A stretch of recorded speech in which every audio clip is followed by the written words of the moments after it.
ஓம் சக்தி. மண் தன்னுள் விடும் விதையை விஷமா நல்ல செடியா, இனிப்பு கரும்பா கசப்பு செடியா என்று பார்க்காது. அது தன்னிடம் எந்த விதை விழுந்தாலும் செடி வளர்ந்தாலும் அதனை வளர்க்கும், அழிக்காது. அது மண்ணின் மகத்தான இயற்கை குணம்.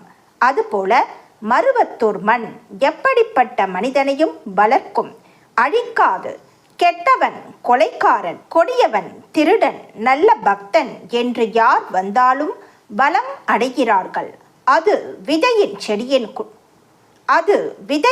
செடியின் குற்றமே தவிர மண்ணின் குற்றம் அல்ல. மருவத்தூர் நல்ல கருத்துக்கள் உயிர் பெற்று உருமாறும் இடமாகும். தினமும் மருவத்தூருக்கு வருவதால், சில செயல்களில் ஈடுபடுவதால் மட்டுமே பலனை உணரமாட்டீர்கள். உங்கள் மனதை நேர்வழியில் வளர்த்தால் மட்டுமே உணர முடியும், உணர வேண்டும். எப்பொழுதும் வாழ்க்கையில் எச்சரிக்கை தேவை. ஏனென்றால் நல்ல எண்ணங்கள் இல்லை, பொறாமை எண்ணங்களே அதிகமாக உள்ளது. ஒருவர் நல்ல எண்ணத்தோடு தொண்டு செய்யும் போது அதன் பலன் அவருக்கும் பிறருக்கும் பயனுள்ளதாக இருக்கும். ஆணவம் என்ற வேண்டாத குணங்களில் இருந்து நம்மை விடுவிக்கும் ஓர் அற்புதமான நடைமுறைதான் பாத பூஜை. பராசக்தியின் பாதங்களில் அனைத்து ஆசைகளையும் கர்மங்களையும் சமர்ப்பிப்பதே மிகவும் சிறந்தது. நமக்கு எது நல்லதோ அதை பராசக்தி நிச்சயம் செய்வார்.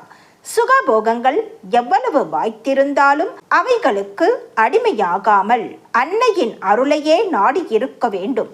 இம்மை மறுமை ஆசைகளை ஒழிப்பவர்களுக்கு அன்னை அருள் புரிகிறாள். ஓம் சக்தி. மெழுகும் கற்பூரமும் தன்னை அழித்து கொண்டு மற்றவர்களுக்கு வெளிச்சத்தை கொடுக்கின்றன.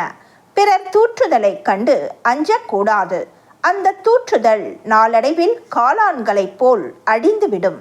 நாளைய உலகம் சக்தி உலகம். நாளைய உலகம் ஆன்மீக உலகம். சக்தி உலகம் கவர்ச்சியாக இருக்கும். இங்கு மேல் மருவத்தூரில் எம்மதமும் சம்மதம். நாளைய உலகம் ஆன்மீகவாதிகளின் உலகம். நாளைய உலகம் வெடிகுண்டு உலகமாகவும் அழிவு உலகமாகவும் மாறக்கூடும். அழிவிற்கு பிறகுதான் உலகம் ஆன்மீகத்தின் பக்கம் திரும்பும். நாளைய உலகத்தை எவனாலும் கட்டுப்படுத்த முடியாது. எனக்கு வழிவகுக்கவோ ஆலயம் கட்டவோ உங்களால் முடியாது. என் இடமோ சுடுகாடு. அதனால் தான் வீட்டில் பிறப்பை வைத்தேன், வெளியில் இறப்பை வைத்தேன். அன்னையின் அருள்வாக்கு. Please share and subscribe. ஓம் சக்தி.